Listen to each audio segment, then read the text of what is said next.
એક હતો ડોસો અને એક હતો દીકરો. બાપ અને દીકરો પરગામ ગધેડું વેચવા ચાલ્યા.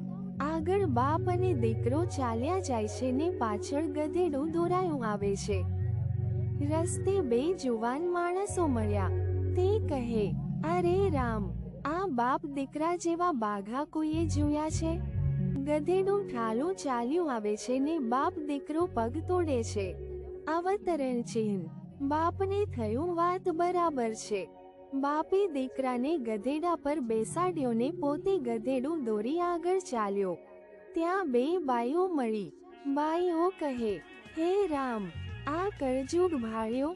બિચારો બુઢડો બાપ ચાલ્યો આવે છે ને જુવાન જોધ દીકરો શાહજાદો બની સવાર થઈ ગયો છે.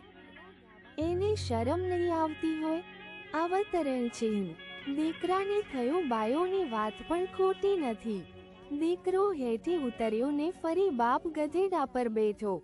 ત્યાં તો વળી કોકે કહ્યું, એલા, તારા દોડામાં ધૂળ પડી, લાજ તો નથી? આ છોકરો બાબડો ચાલ્યો આવે છે ને તું એકલો ગધેડે ચડીને બેઠો છે. છોકરાને પણ ભેગો બેસાડી લેને. ડોસો શરમાઈ ગયો ને દીકરાને પણ પોતાની આગળ બેસાડ્યો. જરાક દૂર જાય ત્યાં બાવાઓનું એક ટોળું મળ્યું. એક બાવો કહે, અરે, છે આ બાપ દીકરાને કોઈની દયા? બેઉ કેવા ગધેડા ઉપર બેઠા આવે છે.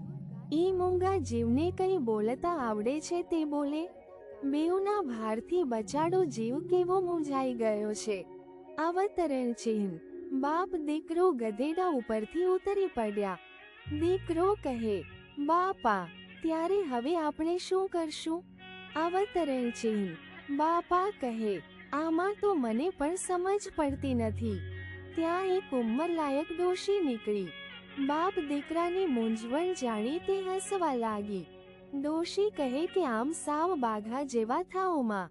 જે માણસને કંઈ કામ ધંધો હોય નહીં તે જ બીજાનું વાંકું બોલે કે બીજાની ભૂલો કાઢતા ફરે અને માગ્યા વિનાની શિખામણ આપ્યા કરતા હોય એવા લોકો તો ડબ્બુના ડબ કહેવાય. એવા નકામા માણસોની વાતો આપણે શું કામ સાંભળવી?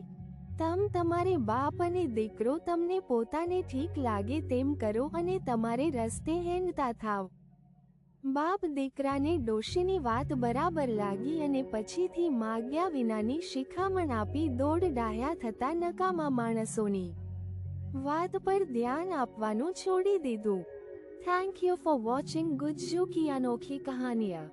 Please subscribe, like and share my videos more updates.